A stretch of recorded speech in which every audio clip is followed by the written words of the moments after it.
Hi everyone. So the full moon will be taking place in 16 degrees of Taurus, and it's going to be exact at 6:01 Eastern time on November 8th.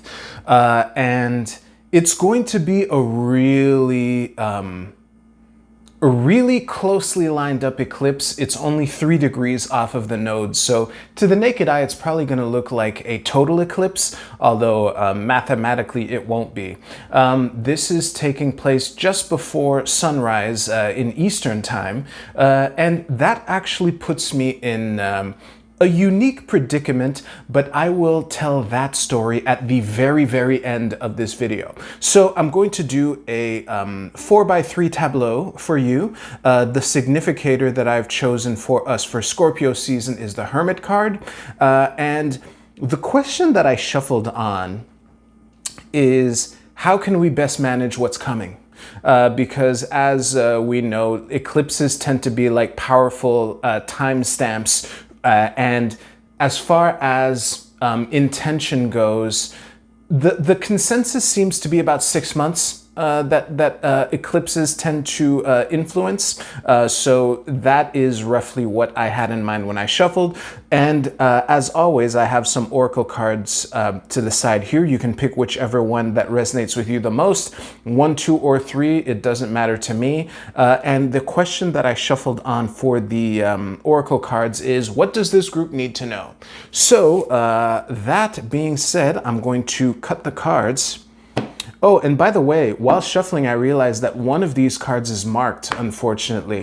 My OCD brain is going to look up what card it is after I pause recording.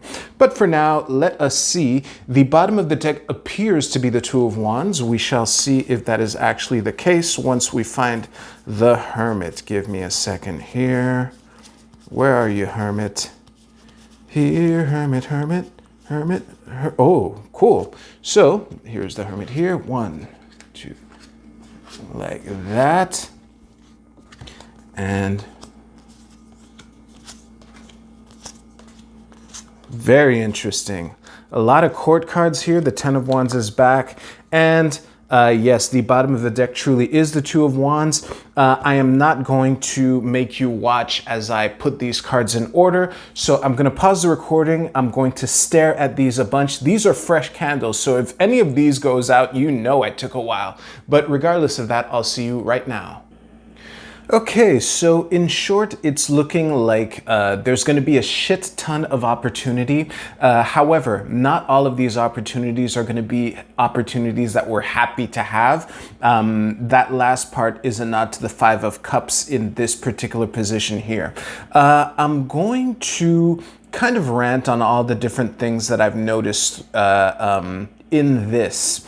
I will begin by saying, it's looking like the opportunity that we have in store for us is kind of hidden among a shit ton of instability. What's giving me the notion of instability is the fact that of all the cards in this fucking reading that are pips, the only 2 even cards are these 2 tens here. And they're not the tens that people are generally happy to see, the Ten of Swords and the Ten of Wands. Technically, the Two of Wands is an even card, but it's at the bottom of the deck, so it's a special case. And with these 2 fives that we see here, I see a lot of instability through conflict and disappointment. Now, I think I'll use this as a segue to the next part. There's a diagonal that kind of leapt out to me, which is this one here. King of Swords, Five of Swords, Five of Cups. It's looking like the mental preparation that we've done to reach this point, or the by this point it might be like any point in the next 6 months or so, is one of the opportunities that we can create with within this next little while can take the shape of capitalizing on an opportunity to say, hey, this is what's what, and to actually engage in the battlefield of ideas from a place of genuineness, pointing to the Princess of Cups here. Actually, while I'm on the subject of this Princess of Cups, that I almost called the Page of Cups, in full transparency, the way I'm reading this princess is contaminated by how I would read the Page of Cups in the standard Rider-Waite-Smith deck. Now, Arthur Edward Waite was in the Golden Dawn, so I don't feel too bad doing that, but I just wanted to put that out there for the tarot geeks here. And yeah, the way that I often read the Page of Cups, or the Princess of Cups, I'll call it the princess, it's a princess, is to offer that genuine quirky thing of yourself. And I find it really interesting to see how the opportunity represented by the Ace of Wands here, combined with the genuine aspect of yourself represented by the Princess of Cups, can be what is at the center of this conflict. But I think that depending on how you choose to play it, it can be something that you will look back on with gratitude, which I am... What's making me say this in the iffy way is the fact that the King of Coins is in the middle of this final column here, which is really cool. However, he has the Five of Cups and the Ten of Wands accompanying him in this row here. So I think that the key question that we can all use to help navigate this tumultuous time that is displayed in these cards here is just because I'm right and just because I want to, is this the right thing to do? Is it practical? And sometimes the payoff on the other side of a conflict, when it's managed well, can be worth it. However, sometimes it cannot. And I think that that is a key question to consider while navigating this chaotic period, which has all sorts of opportunity within it, which again may or may not be feel-good type of opportunity. Another thing that I noticed while the recording was paused is that we have all four elements represented in the court cards. So we have two kings, the King of Swords and the King of Coins, and we have two princesses, the Princess of Wands and the Princess of Cups. So all four elements are represented. And I think that the intellectual preparation that we have done can help us open up with genuineness. However, the opportunities that open up to us are not opportunities that we're kind of used to dealing with. So there's a lot of adaptability that will be required of us. And again, some of that adaptability may either be caused by or invite us to engage in the conflict pointed at by this Five of Swords here. As long as we keep in mind what is practical, it can help us balance, like, oh, do I want to bring this to completion or do I want to let it go, despite wanting to capitalize on whatever opportunity there is, you know? That is something to keep in mind. Do I have anything else? I covered the broad lines here. Let me just see. Yeah, again, I don't think I said much about this column here, with the Hermit being accompanied by the Princess of Wands and the King of Swords here. So I already... yeah, I kind of did cover it, but I just want to explicitly say that as far as where we're at right now and what the things to keep in mind are, is that, you know, having done our homework, so to speak, and really mastered our homework, whatever that means for you, to actually apply that, you know, to actually bring that out into the world, is doing it let's just say if you're comfortable in the way that you're bringing your knowledge out into the world, you're probably not doing it in a way that is optimal to capitalize on all the opportunity that's represented in this top line here.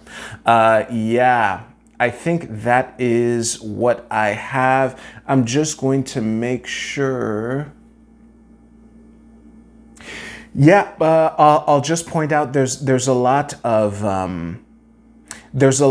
emotion represented by the cups, and a lot of there's a lot of thoughts and words represented by the swords here.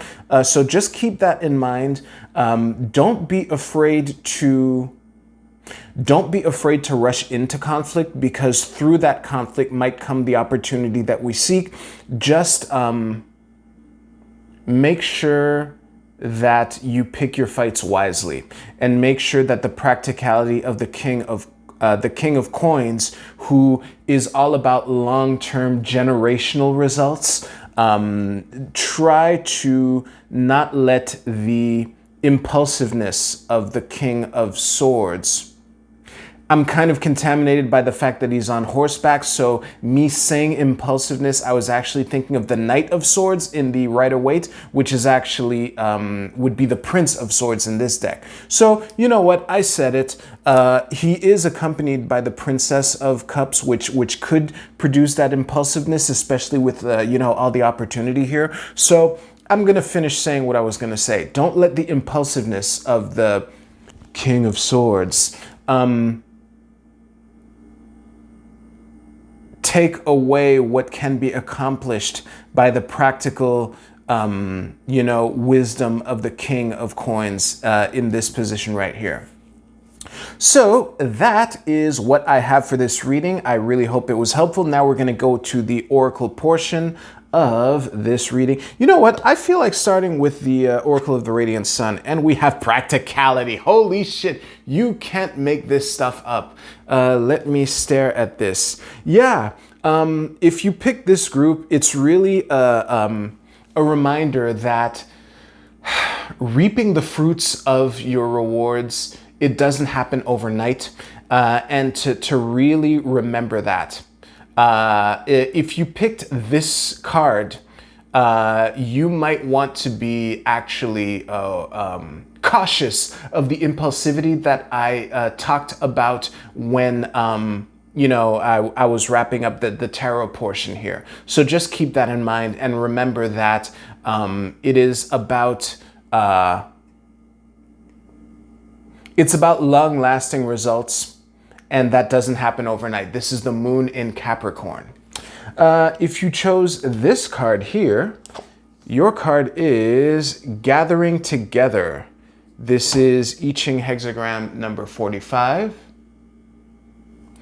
And the key words are massing, converging, unifying, assembling, combining forces. The sum is greater than its part. Well, just when I was about to just when I thought I was going to finally do a reading where I'm not talking about rekindling old connections, this might be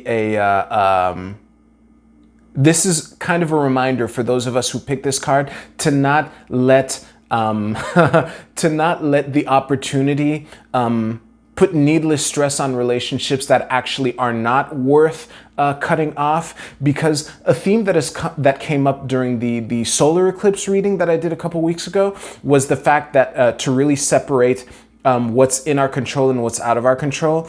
So just remember that we're all in this together, and people that you may have written off, some of these opportunities might be an opportunity to actually work together with these people again. So try to keep that in mind. The sum can be greater than its parts. And this card, finally, is Full Moon in Aquarius. Be real. That is interesting. Give me a second here. Be real. Two simple words that can mean so many different things.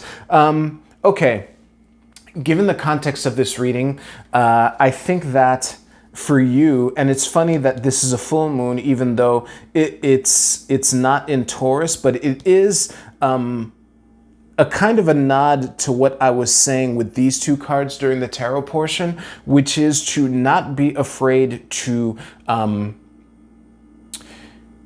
be authentic, be faithful to yourself. Don't lose sight of what we practically want to achieve, but don't sell yourself out in your desire to attain whatever practical plans the King of Coins has presented. So with that, I'm going to wrap it up. And I forgot to mention that this reading is for my woo homies, people who want, more peace and freedom and harmony in the world. And yeah, I really hope this was helpful. If it was, please give this video a thumbs up. It really does help out. If there are any things that you're hoping to accomplish out in the world, I would really be curious to read about that in the comments below.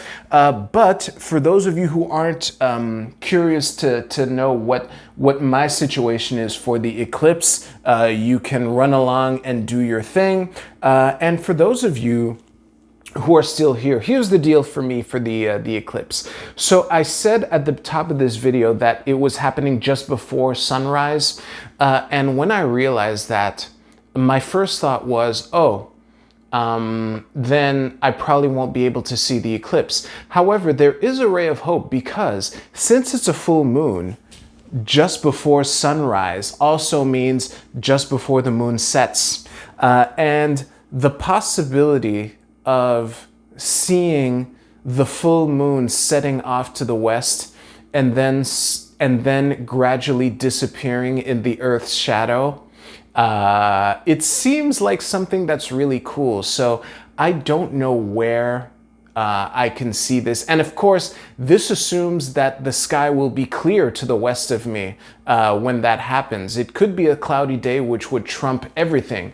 But I am curious to find a place where the western skyline is somewhat visible, and that it's a place where I could reach relatively easily. Because the thing is, if I wanted a shot, let's assume that it was a clear sky that day. If I wanted a shot at seeing this eclipse just before the moon sets, I would have to wake up roughly 60 to 90 minutes earlier than I usually would, which in theory is kind of a stretch. But on the flip side, we will have fallen back a couple days before.